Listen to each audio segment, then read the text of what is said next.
Welcome to Classroom 2 Courtroom. Here's your host, Scott Benton. Hi, everyone. It's Scott Benton. I'm the host of the Classroom to Courtroom Podcast. How are you? This is a podcast where we are talking about the transition from going from law school into your professional career into a law firm, going from the classroom to the courtroom, so to speak, and everything that it takes in between those two stages, something that we believe law schools don't teach you, and it's something that law firms really aren't in the business of teaching you. You need to be able to show up already knowing how to practice law, and it's one of those things where there's this term called a catch-22 that you're probably in. If you're not familiar with a catch-22, there's a movie called Catch-22 and a book that you can go watch or read, but basically it's one of those things where, for instance, a company's not going to hire you unless you have experience, but how can you get experience if a company's not going to hire you?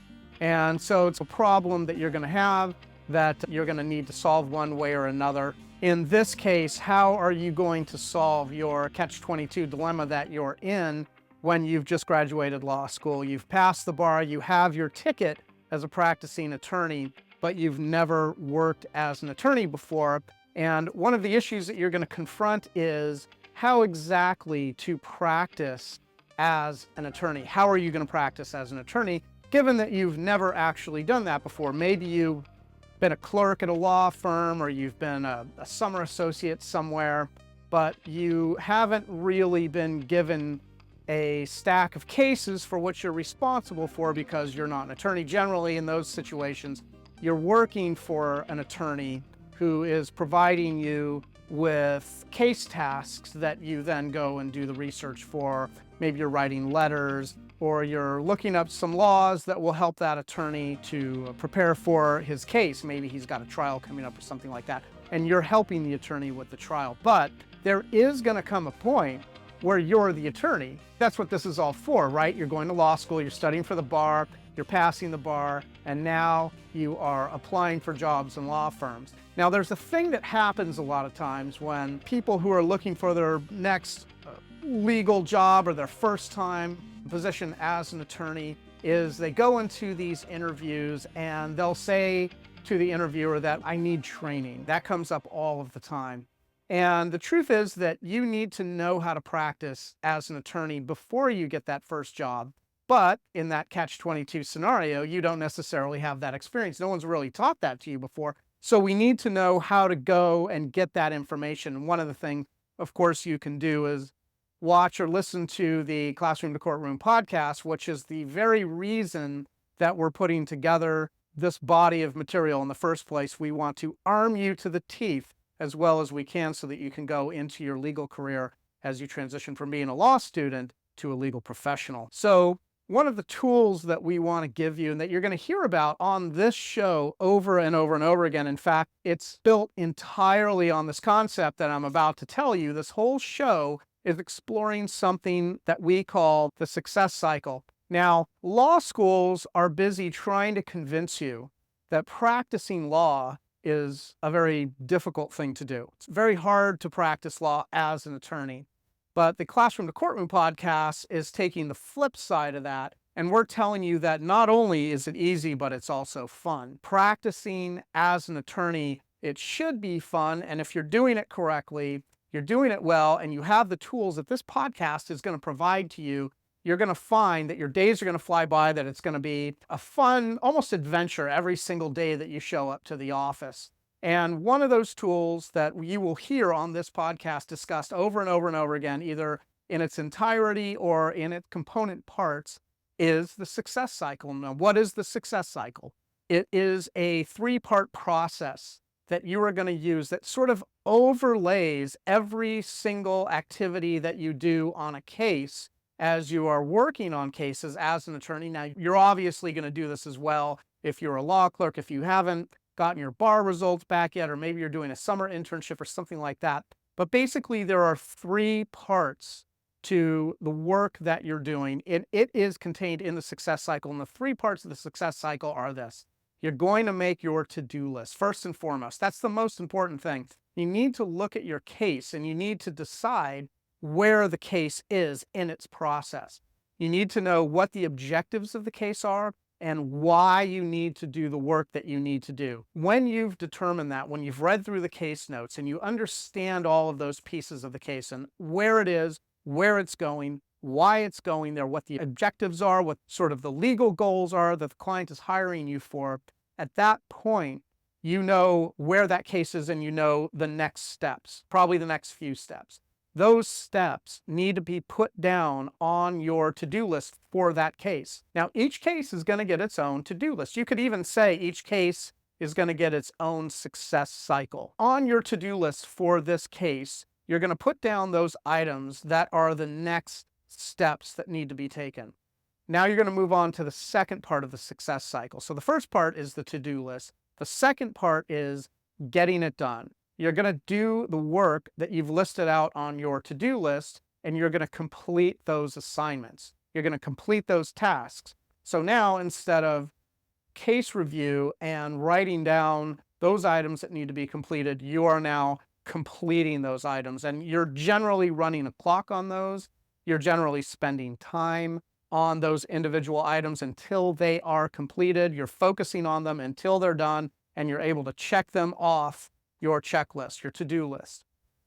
Those items that you're completing are what you're going to now use once they're done to go into the third part of the success cycle, the third and final part of the success cycle.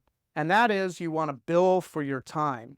You want to bill for your time, and ultimately you want to get paid for that time. And you want to do this right away. You don't want to wait till the end of the week to go back and figure out what all the tasks were that you completed and bill for those tasks at the end of the week. You want to do it immediately. You want to do it right away.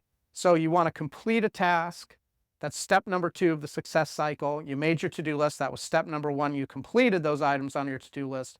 That's step number 2. And now step number 3 is you want to bill for it. So you finish a task and you immediately go into MyCase or whatever platform your firm is using in order to bill clients and record time. And you're going to go into MyCase, for instance, and you're going to record the time for the tasks that you just completed. Okay? So that's it. That's the whole thing. It's very simplified. The success cycle is going to speed up your efficiency. It's going to make you good at what you do, because once you've built for that time, and you've learned how to write your time entries, and that's a whole other podcast subject that we're going to get into at a later time, how to write your billing entries so that your clients understand them.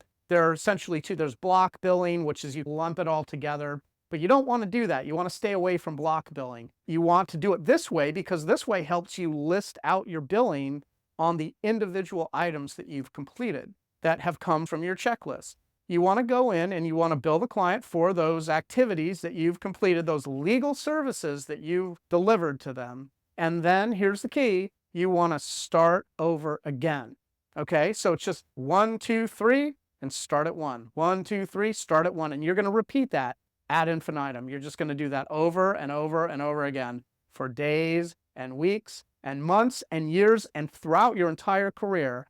This is what you're going to do. You're going to put your to-do list together for that case. You're going to perform the services for that case, and you're going to bill for those services that you performed and get paid by the client. And then just repeat over and over and over again. This way, when you've graduated law school and you've completed the bar and you now have your full attorney ticket so that you are licensed to practice law, you have interviewed with several different companies, you have not once gone to them and said that you will require training. I mean, they know that you're going to require training. They already have that assumption. It doesn't need to be stated, because every law firm has its own systems. A business, remember, is just a system of systems. So you need to learn those systems. And from law firm to law firm, those systems are going to be vastly, vastly different.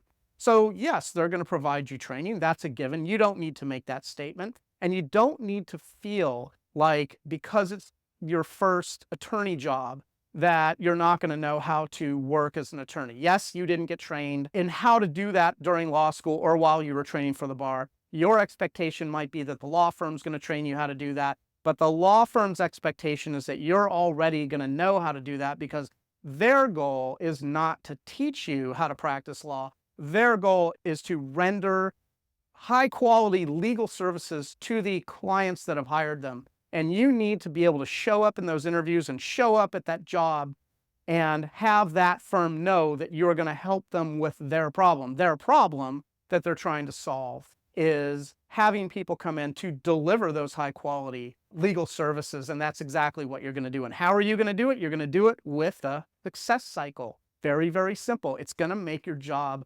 fun and enjoyable, and it's going to make you efficient. It's going to make you get up to speed very, very quickly, because what are you going to do? You're going to do 3 steps. You're going to do number 1, you're going to get your case. You're going to figure out where the case is, and you're going to put together your to-do list. Once your to-do list is done, you're going to start to deliver those legal services. You're going to complete those items on your to-do list. And as those items are finished, you're going to go over to My Case or whatever billing platform the firm has set up for you, and you're going to record your time. You're going to record your time so that time is then billed to that client, and then that client makes that payment, or it comes out of their trust fund or however it's set up, and then you're going to go back to the success cycle and start all over again. And either on the same case, you're going to go back and there's either more to-do items left on your to-do list that you're going to start to do, or you're going to move to another case. And that case is going to have its own to-do list, its own success cycle, its own time to have services rendered for that particular case, for which you then bill the client to and get paid and start all over again. And if you have 20 cases or 30 cases or 40 cases or whatever it is, you're simply delivering and rendering those legal services, going back to your to-do list, doing those next items on the list, or going to the next case, figuring out what needs to be done on that case, delivering those legal services, billing for those legal services, and going back to one. So it's very, very simple, very simplified. We're going to talk a lot about the success cycle. As I stated, this entire podcast is going to be about the success cycle. Now, even though it's simple, even though that's a simplified way of doing your work as an attorney, inside of each of those steps are many, many nuances. And that's exactly what these podcast episodes on Classroom to Courtroom are going to discuss. They're going to talk about some nuance or some variation of those 3 steps. Sometimes it's going to be a broad overview of just practicing law, sort of a 30,000-foot view of the success cycle, that kind of thing. But for the most part, we're going to go deep down the rabbit hole on each of these steps, and we're going to discuss every little component that we can possibly discuss where it comes to to-do list, performing your tasks as an attorney, and delivering and rendering high-quality legal services, and then billing for those services. So that is the entire scope, so to speak, of the Classroom to Courtroom podcast, and I hope that this has been helpful. I'm your host, Scott Benton, on Classroom to Courtroom, and if you would like to be alerted every single time we put out a new episode, you can go to our website. Our website is classroom2courtroom.com. That's classroom, the number 2, courtroom.com. You can sign up for our alerts when we put out a new episode. You're going to get an email or an alert that is going to tell you a new episode is available. We hope you enjoy these. We enjoy putting them together. For us, this is fun. We hope that our enthusiasm for the practice of law is going to transfer from us to you as you understand that it's not quite as complicated as law school likes to make it seem. It is a very interesting field that you've decided to get into, and there are ways to make it complicated, which we hope to eliminate, and there are ways to make it fun. And we are going to make this a fun process for you. And we know that the success cycle is your entire key to making this fun and engaging and something that you're going to look forward to coming back to every single day. So don't forget to share, like, and subscribe, and we hope you'll join us next time on our next episode of Classroom to Courtroom. And in the meantime, we hope that you'll join us for making the world a better place, one client at a time. Thanks so much. Take care. Thanks for joining us on Classroom to Courtroom, the podcast designed to help launch your first-time legal career. If you have any feedback or ideas for episodes you'd like to hear, you can always find us at classroom2courtroom.com, where you can leave comments, ask questions, and even join our online community. And always remember, by becoming an excellent and confident practicing attorney, you actually make the world a better place. Now get out there and master the art of practicing law.